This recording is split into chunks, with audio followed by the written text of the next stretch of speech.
Mga kwento ni Felmo.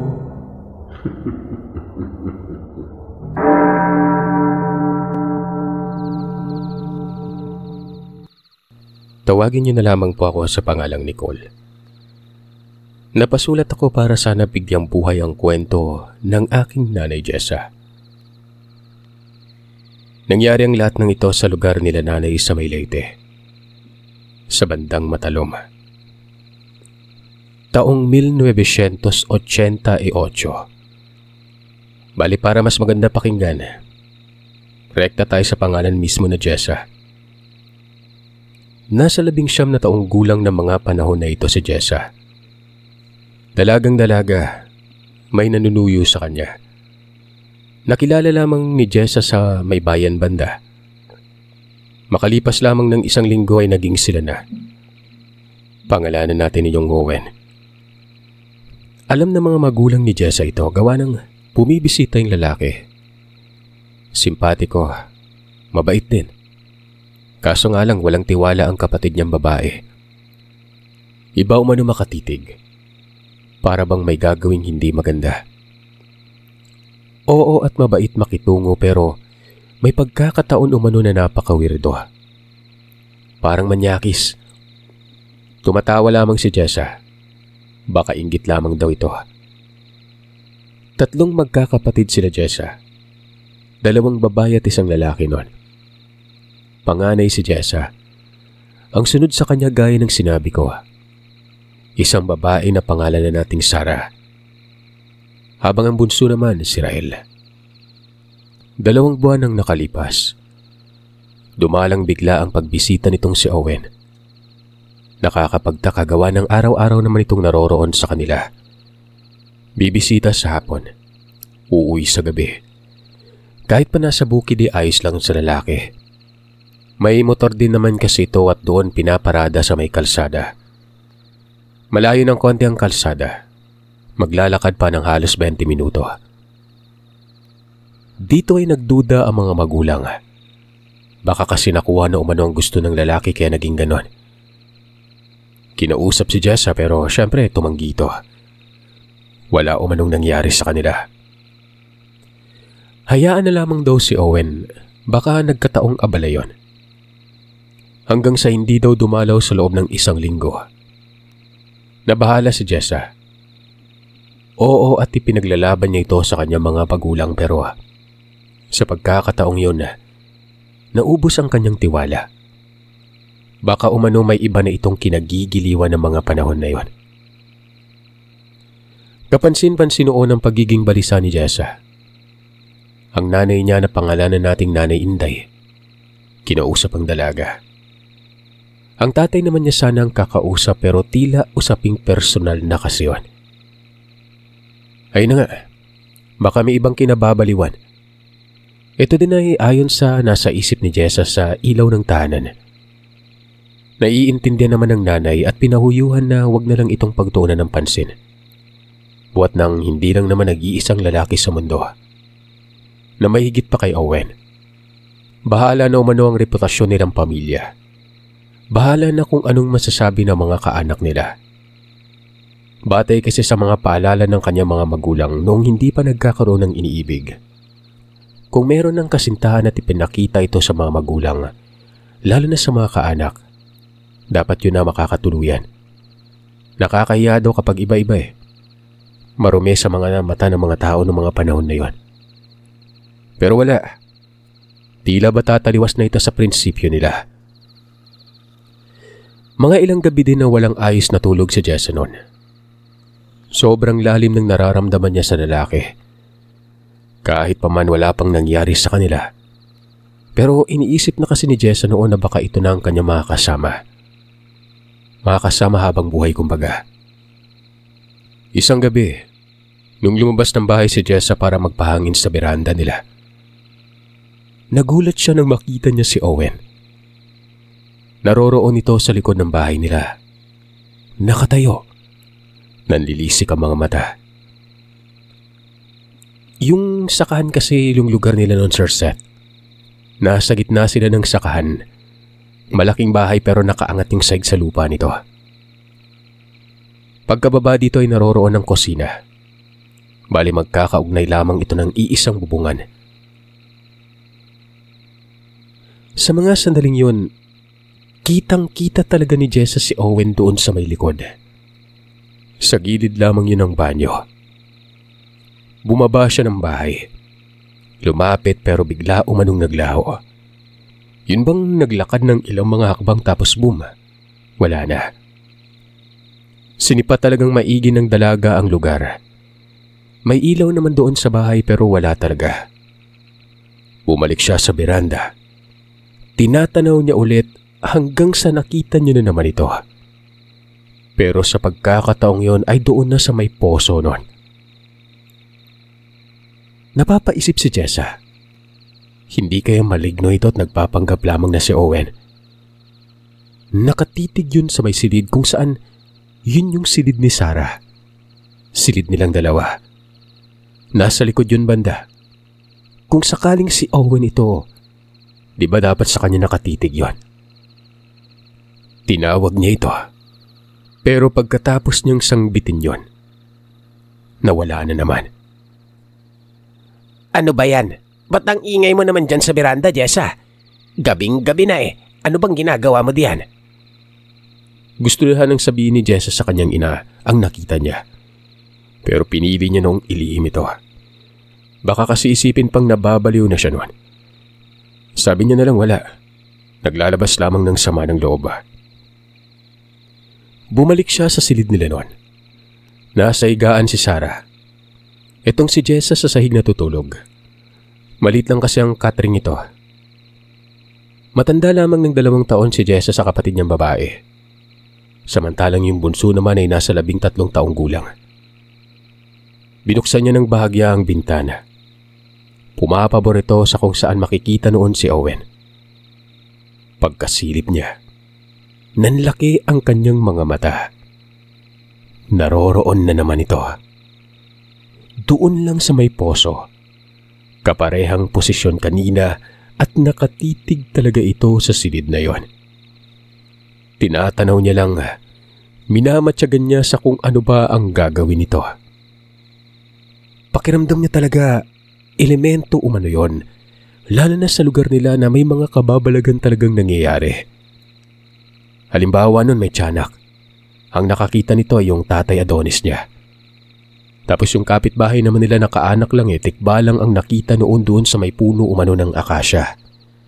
Mga 1 ektarya ang layo nito mula sa bahay nila noon.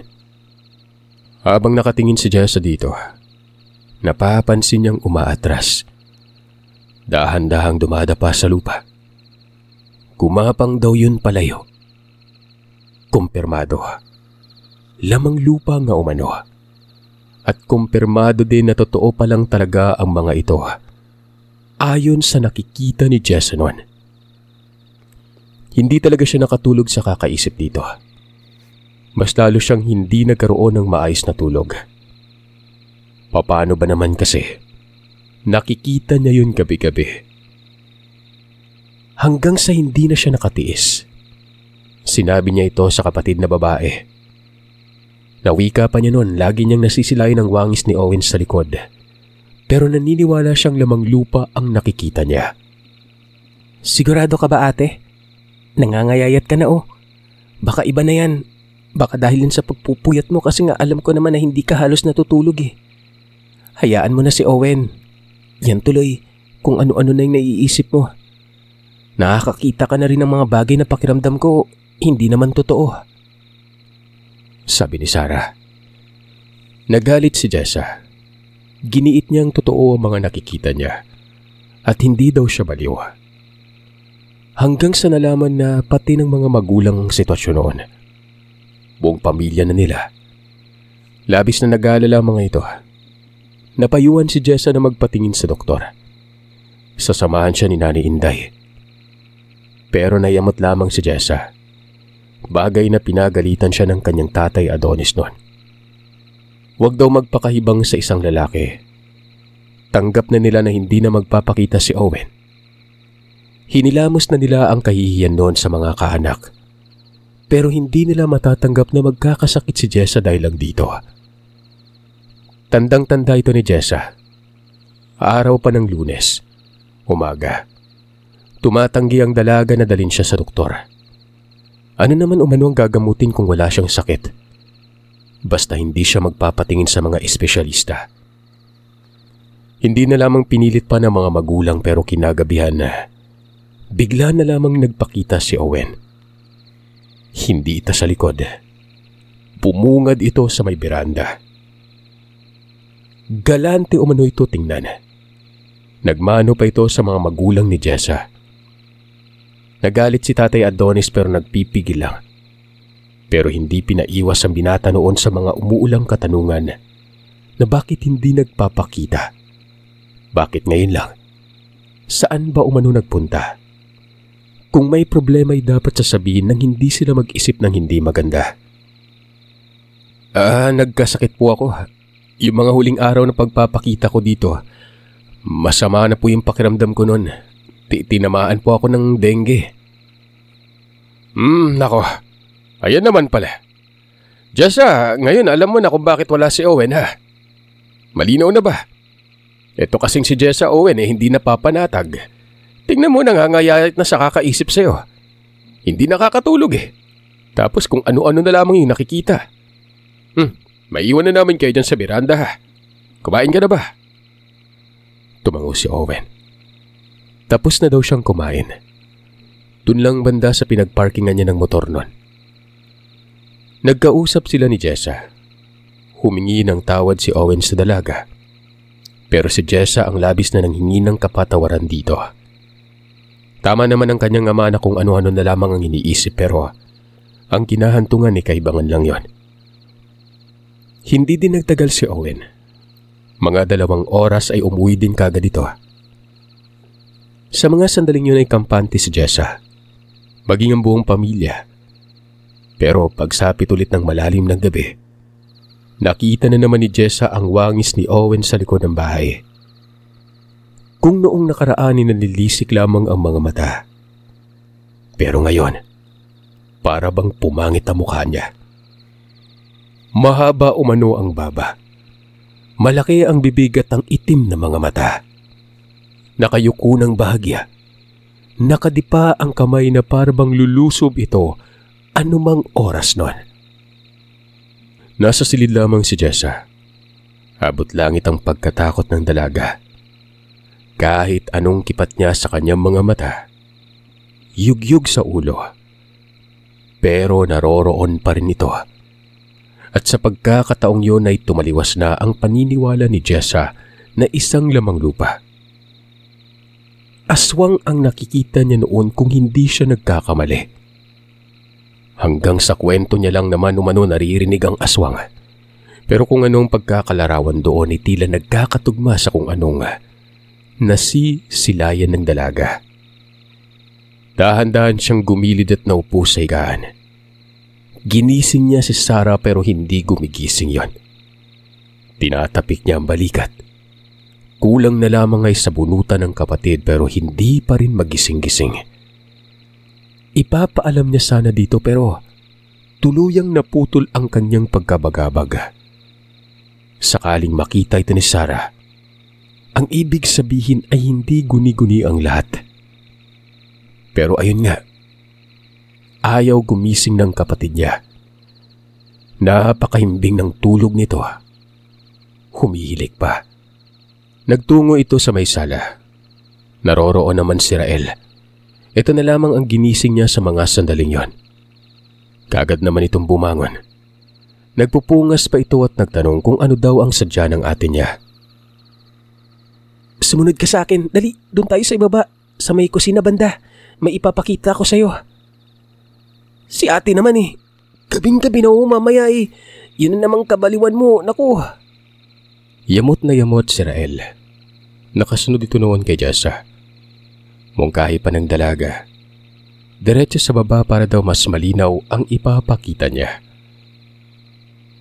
Nakasimangot ang mukha ni Rael. Kamot pa ng kamot sa ulo. Nung makarating daw sa kusina at tinuro na ni Jessa yon kung anong nakikita niya, bigla umanong tumakbo pabalik sa itaas itong si Rael. Kasabay noon ang pagiging aligaga ng wangis ni Owen. Para bang nataranta tapos biglang nawala. Umakyat na rin ang bahay si Jessa. Sumisigaw sa itaas si Rael. Umiiyak. Nagtatanong sa kung ano ba yung naroroon sa may likod. Sa mga sandaling ito ay pinapakalma ni Jessa ang kapatid dahil baka magising pa ang mga magulang nila. Pero wala. Nabulabog na umano ang bahay noon. Kaya naman naglabasan ng mga magulang sa silid ng mga ito. Maliban na lamang kay Sarah. Ano ba yan? Ba't ba nagsisisigaw ka, Rael? Bungad ni Tatay Adonis. Si Jessa na ang sumabat. Wika pa nito ay nakita na din ni Rael ang nakikita niya palagi. Kung saan napagkamalampang baliw si Jessa noon. Diba Rael, nakita mo? Sabi ko naman po sa inyo, totoo yung nakikita ko dyan sa likod. Totoo tay, ang pangit na muka. Nakakatakot, parang aswang.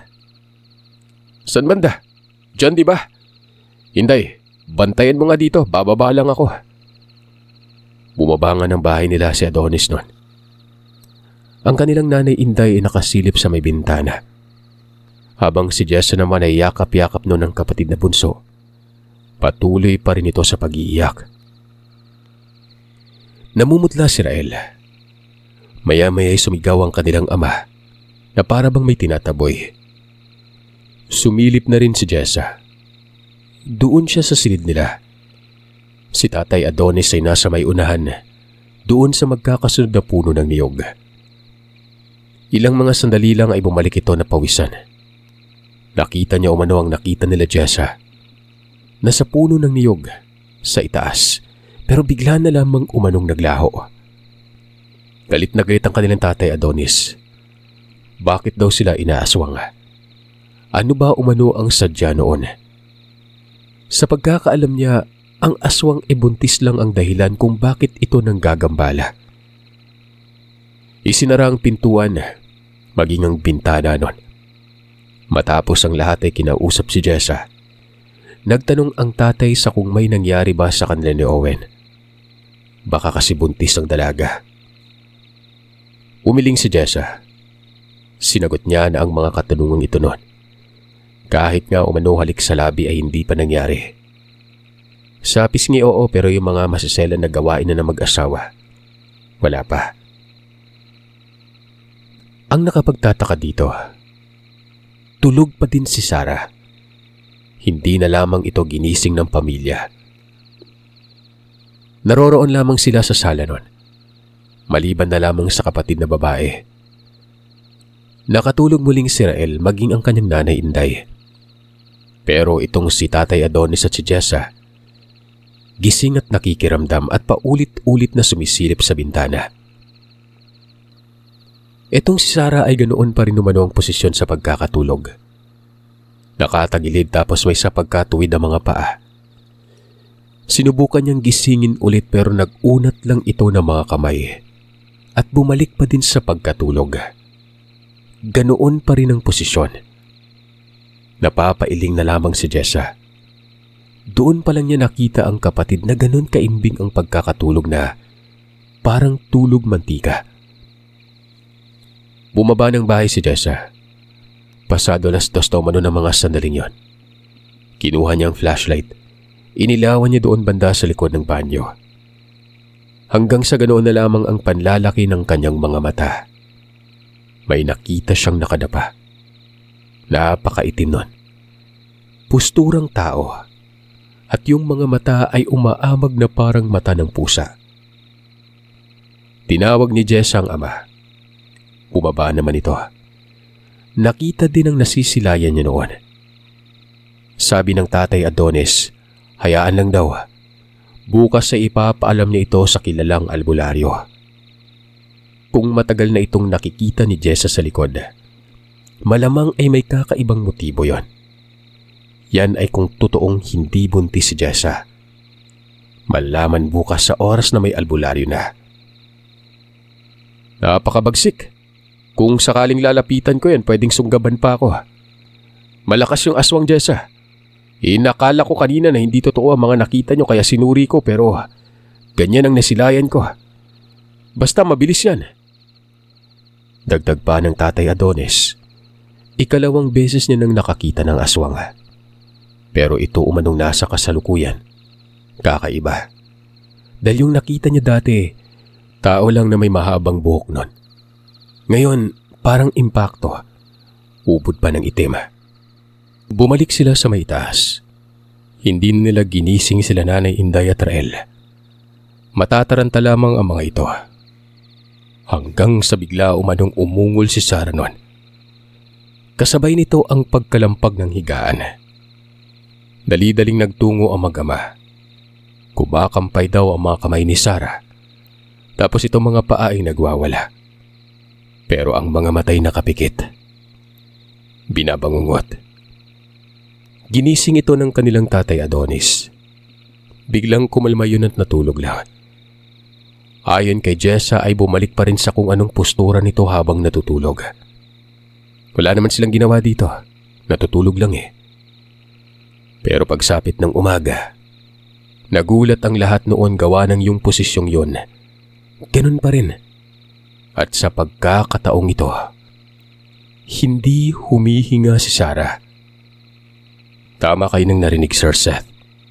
Hindi na ito humihinga at tuyong-tuyo ang balat. Patay na.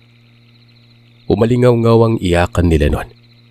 Matigas na bangkay na ito. Nabulabog ang buong lugar hanggang sa pagsapit ng tanghali. Ganoon pa rin ang plastada. Kinumutan na lamang. Hindi nila pinahawakan ng kahit sino. Inaantay nila noon ang kilalang albularyong si Mang Danilo. Dumating ito pasado 1:00 ng hapon.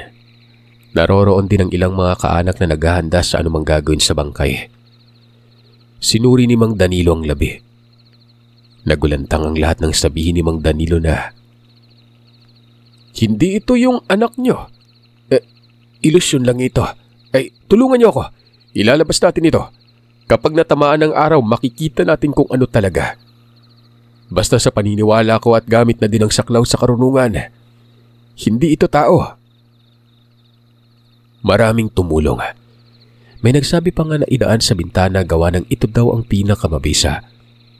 Pero ayon sa albularyo ay wala sa loob ng kabaong.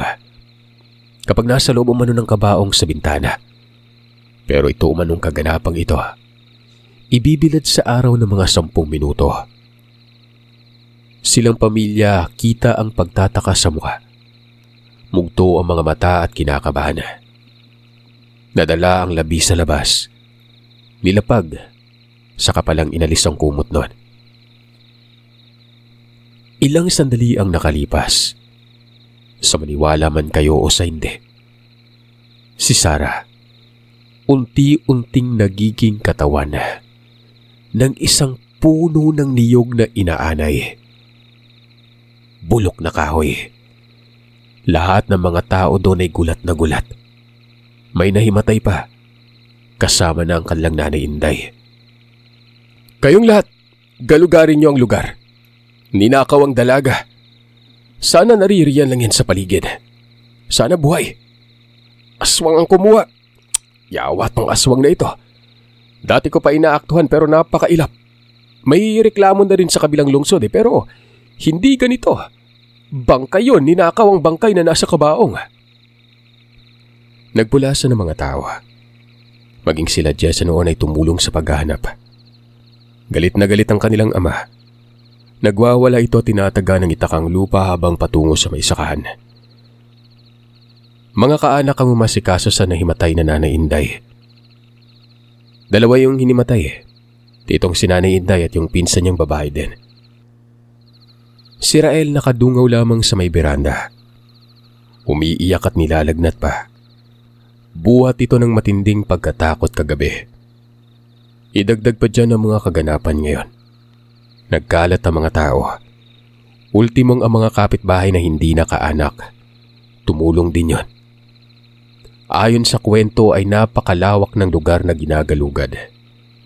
Inaabot pa yun ng takip silim. At sa wakas, natagpuan si Sarah. Sa ilalim ito ng kawayanan sa mismong sanginon.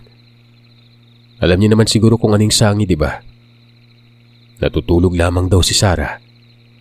Ginising pero ayaw magising. Ang nakakita dito yung kaanak lang nila. Dinala kaagad sa bahay at doon tuwang-tuwa si Tatay Adonis. Ultimong ang Nanay Inday may malay na sa mga sandaling ito. Umiiyak.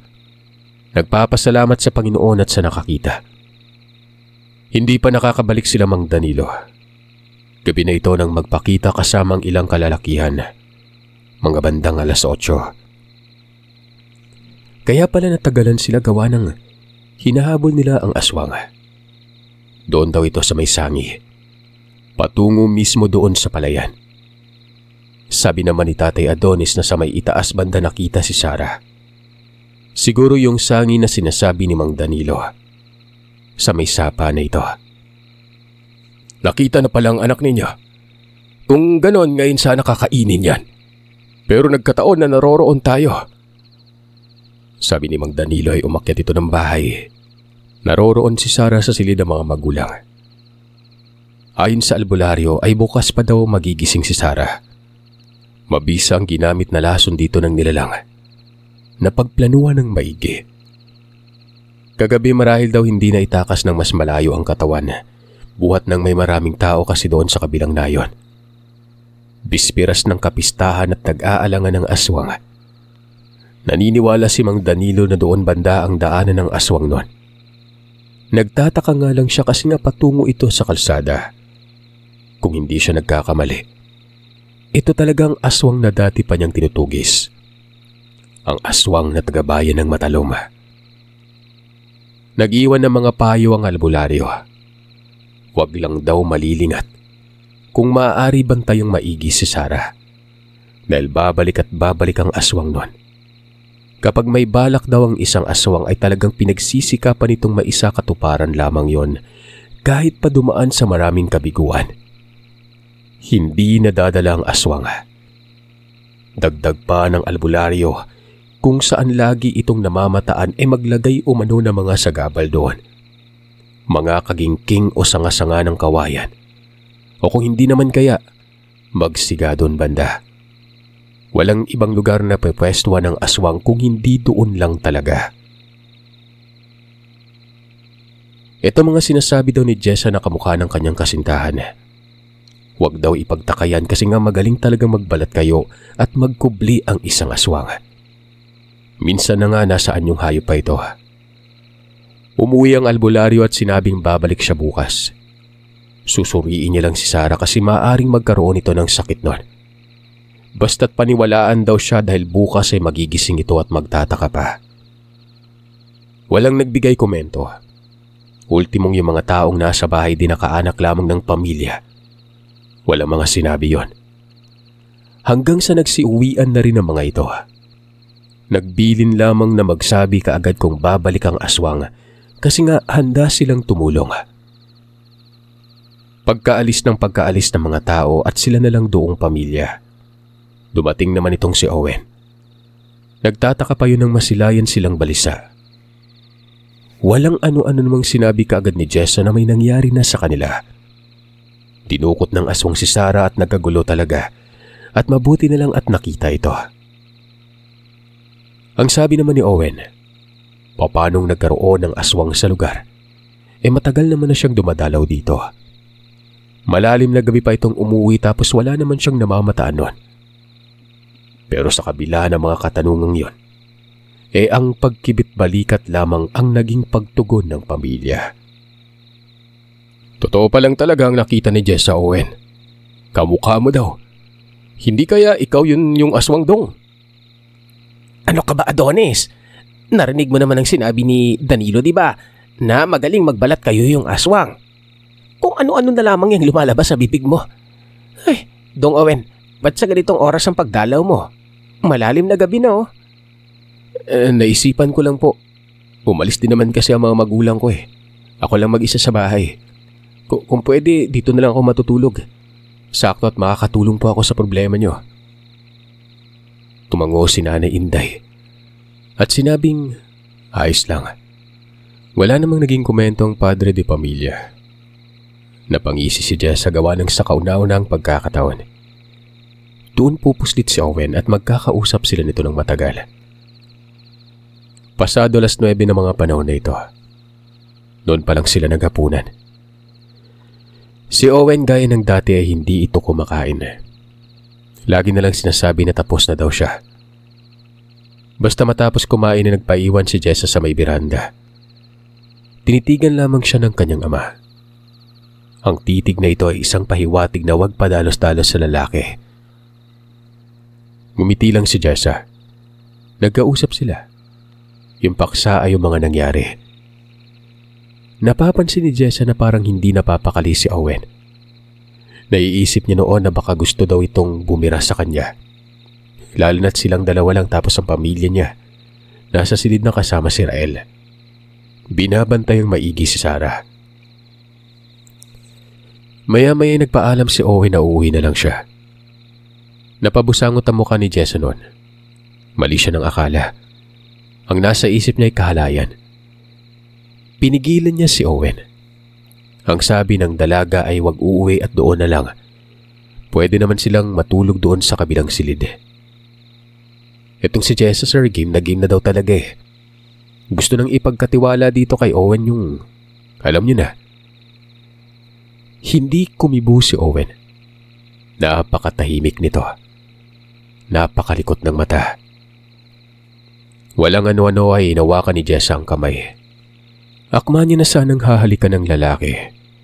Pero bigla namang tumayo ito at bumaba ng bahay. Ang sabi ni Owen ay iihi lamang daw siya saglit. Napangisi si Jessa. Nagmungkahi pang dalaga na sasama siya. Pumayag daw si Owen. Kating-katinaw mano si Jessa noon. Alam kong may masasabi kay Sir Settler ng mga magigiliw na tagapakinig. Pero wala eh. Ganito po talaga yung pagkakakwenta sa akin. Napapatawa pa nga ako nung gawa ng... Ganun pala si nanay. Yung sa bagay, dalagang-dalaga na talaga. Magpaganon pa man ay malaki po ang papel ng nangyaring ito. Patungo sa pinaka-nakakatakot na kaganapan. Itong si Owen, nung nasa labas na umano ay mabilis ang lakad. Sinundan naman ni Jessa. Nagtatanong ang dalaga kung saan pupunta pero hindi nagsalita si Owen. Hanggang sa nakarating daw sila doon na sa may malawak na espasyo. Sa unahan nito ay lunangan ng kalabaw. Patuan ng kalabaw at madamo sa parting yon. Madilim at halos hindi na makita ni Jessa si Owen. Dito daw huminto si Owen tapos sinabing doon na lang sila mag-usap. Makakadistorbo kasi sila sa mga magulang ni Jessa at mga kapatid noon. Sa mga sandaling yun ay nakalimutan na ng dalaga ang kinakaharap nilang problema. Partikular sa aswang. Umiiral na talaga sa kanya umano ang kakaibang tawag ng katawan. Kumbaga, nag-uwag-uwag na si Jessa. Naupo sila noon sa tumbang puno ng niyog. Kahit ang daming lamok ay hindi na inalintana pa ni Jessa yon. Panaka-naka daw magsalita si Owen. Yun bang may sinasabi pero hihinto at magbabago ang paksa. Si Jessa naman ay hinawakan niya muli ang kamay ni Owen. Pero ganoon na lamang ang pagtataka niya. Napakatigas ng kamay nito. Mahaba din ang mga daliri. Hanggang sa nakapa niya ang matutulis na kuko.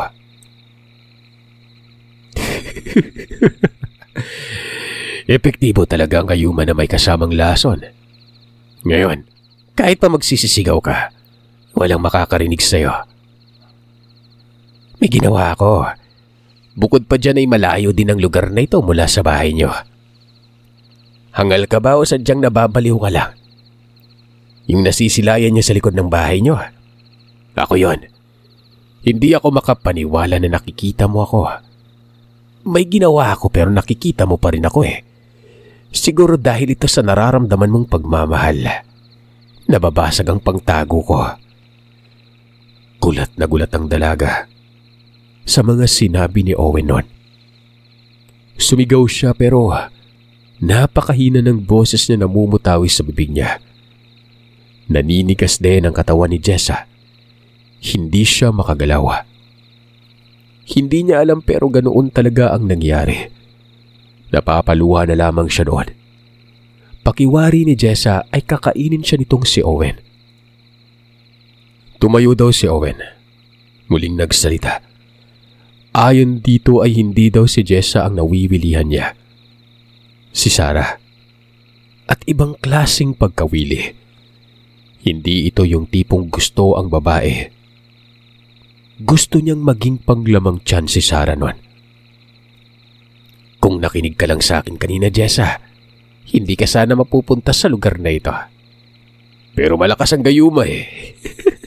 Nakakamangha. Akala mo papatulan kita. May asawa na ako, Jessa. At kung inaakala mong binata pa ako sa paningin mo, may edad na ako. Bukas kung sakaling mabubuhay ka.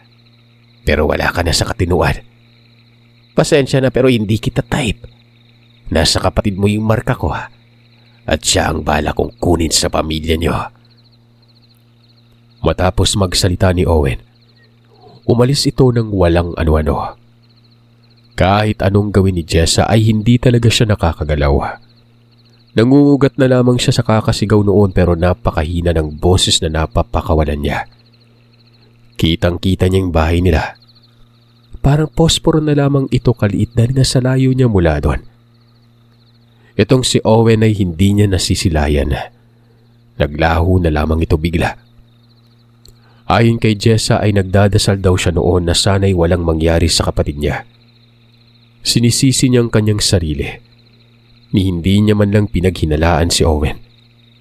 May mga pagkakataon na nakakapansin siya ng kakaiba dito gaya ng nabanggit niya na may napapansin sila Sarah at Tatay Adonis. Pero walang-wala ito kay Jessa. Ultimo yung pagpapakita ng nilalang.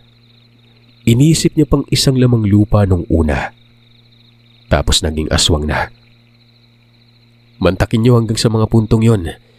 Hindi sumagi sa isip niya na hindi kaya si Owen yon. Naniniwala si Jessa na baka dulot nga ito ng mga sinasabi ni Owen na gayuma na may kasamang lason. Sino bang matinong tao na hahayaan lamang na humantong sa ganoon ang sitwasyon, di ba? Patuloy sa pagdadasal. Patuloy din siya sa pagsisisigaw at nagmamakasakaling lumakas ang boses niya noon. Naririnig niya ang mga huni ng kulisap. Ultimong mga mahihinang alingasngas. Normal na normal ang kanyang pandinig at paningin. Maliban na lang sa nangyayari sa kanyang katawan. Hanggang sa nagkasigawan daw noon sa may bahay nila banda. Nagkakagulo. Nagmumura pa ang Tatay Adonis at rinig na rinig niya yon. Hindi na napapakali si Jessa. Matagal o manong natigil ang pagsisigawan. Mga halos 1 oras. Hanggang sa may nakita siyang paparating. Anino lamang ito at akala niya si Owen yon. Pero ganoon na lamang ang panlalaki ng kanyang mga mata nang malamang si Tatay Adonis pala ito. Umiiyak, tinatapik si Jessa. Hindi naman makagalaw ang babae. Binuhat siya ng kanyang ama. Naririnig niyang sinabi nito na sa wakas umano, napatay na ang aswang. Gumaan ang pakiramdam ni Jessa pero hanggang sa mga puntong yun ay hindi pa rin siya nakakagalaw. Nang makarating sa bahay, sumalubong kagad si Mang Danilo. Takang-taka siya kung bakit naroroon ang albularyo. Samantalang alam niya namang umuwi ito. Malayo ang bahay, nasa may bandang bayan. Tinapik ng 2 beses si Jessa sa balikat ni Mang Danilo. At doon pa lamang siya nakagalaw. Binitawan na siya ng kanyang tatay. Dito pa nakasigaw ng malakas ang dalaga. Nagtatanong siya sa kung anong nangyari pero hindi naman tumugon sa kanyang tatay. Maging si Mang Danilo. Bagkus ay pumunta yun sa likod ng bahay. Sumunod si Jessa doon. Nakita niyang nakahandusay sa lupa ang isang napakapangit na nilalang. At ang suot na damit, yun din ang suot ni Owen. Nakakapangilabot ang mukha niya pero wala na itong buhay. May nakatarak na itak sa dibdib. Marami din itong tama ng itak. Kita pa nga umano ni Jessa na umusli ang buto sa tuhod nun. Si Nanay Inday ay nasa may itaas, nakatulala. Ilang beses mo ba kasi tinapik si Jessa? Bakit hindi nakagalaw, Adonis? Buhat-buhat mo kasi at inakala ko pang masama ang kalagayan. Hindi ko na matandaan eh. Tinapik ko lang Mang Danilo. Ngayon ako sa iyo, Adonis. Nakapag-usap kami ng tatay mo kanina habang ginagalugan ang lugar. Sabi ko sa kanya itong nobyo mo yun yung aswang. Pero sinabi ko din na wag sabihin sa'yo kasi nga para manatiling lihim. Mautak kasi. Pero ba't ka ba sumunod dun sa masukal? Ako, kamuntikan ka ng mapahamak. Hindi naman ako makaresponde kasi nga inaantay ko din yung isang magandang pagkakataon. Yung pag-alis ko kanina, iniriyan lang ako sa likod ng bahay niyo nagtungo. Narinig ko pa yung pag-uusap niyo. Wika ni Mang Danilo. Hindi pala umuwi ang matanda. Kung may matinik na plano ang aswang ay pinagpaplanuhan din pala ito ng maigi ni Mang Danilo para matugis lang at hindi na makawala pa. Maraming sinabi ang matanda na kesyo yung pag-alis niya ay nasa paligid na daw noon itong si Owen. Ramdam na ramdam ni Mang Danilo ang presensya.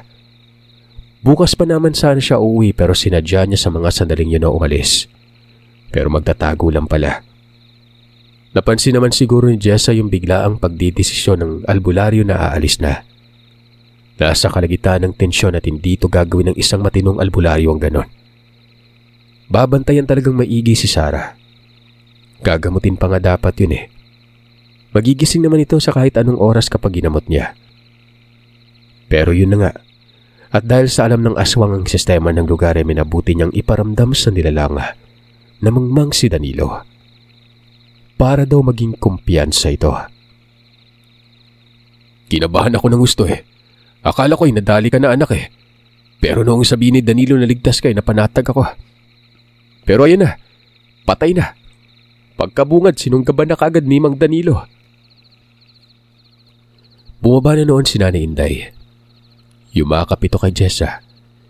Ganon din si Rael. May lagnat pa rin ang bunso niyang kapatid noon pero hinilot lamang ito ni Mang Danilo. Pagkatapos ay pinausukan si Sarah. Kamangyan na hinaluan ng luya ang siga kaya nagkaroon talaga ng kakaibang amoy ang usok. Pero nagising si Sarah. Nagtaka pa ito sa kung bakit naroroon ang albularyo. Pinaliwanag naman nilang lahat. Hindi makapaniwala si Sarah sa mga nangyari. Napaiyak ito at ganun pala ka nakakakilabot ang pinagdaanan nilang pamilya. Itong aswang noon ay malapit na daw mag-umaga nung nag-anyong tao. Hindi na wangis ni Owen ang lumabas na figura. Nasa edad 50 naman ang itsura noon. Sinunog yun hanggang sa matupok. Ang abo at tipak ng mga buto ay inilibing sa lupa. Sila lamang pamilyang nakakalamat ang albularyo. Mas maigi umanong ganon para maiwasan ang pagkabulabog. Tapos magiging lihim ang pagkamatay ng aswang. Dahil kapag nalaman ng mga kaanak nilang nangyari, kakalat ang balita at posibleng makarating ito sa kaanak naman ng nilalang na siyang gaganti. Kaya mas mabuting itago na lamang para isiping parang walang nangyari kahit meron naman talaga. Malaking aral ito sa kanilang pamilya. Nagiging maingat na sila bawat sandali. Lalo na kapag may mga bagong taong nakakasalamuha. Si Jessa bagamat nalungkot dahil nga naging sawi sa pag-ibig niya pero nakamove on din. Dalang-dala si Jessa. Sinabi niya noon na hindi na siya magtitiwala kaagad. Oo at naririyan na ang matinding diskarte ng mga kalalakihan makuha lamang ang sipansya ng babae. Pormahang katawag pansin at mga kinikilos na galante. Ayos lang naman yun kasi nga natural na sa lalaki. Na ganun sila maliban na lang doon sa mga torpe pero kapag isang aswang ang dumiskarte parang hindi na ito maganda. Iba kasi motibo na mga ganun eh. Hindi pag-ibig, kundi gagawin lamang ang isang babae na panglaman ng tiyan. Pwede pang madamay ang sariling pamilya katulad ng sinapit nila noon. Katulad na nangyari kay Sarah. Isipin niyo ginamit si Jessa. May isa katuparan lamang ang hangarin ng aswang noon. Sino ba naman kasi mag-aakala, Sir Seth, na itong lalaking unang pumasok sa kanyang buhay, yun pa ang magiging dahilan kung bakit sila nakaranas ng labis-labis na katatakutan.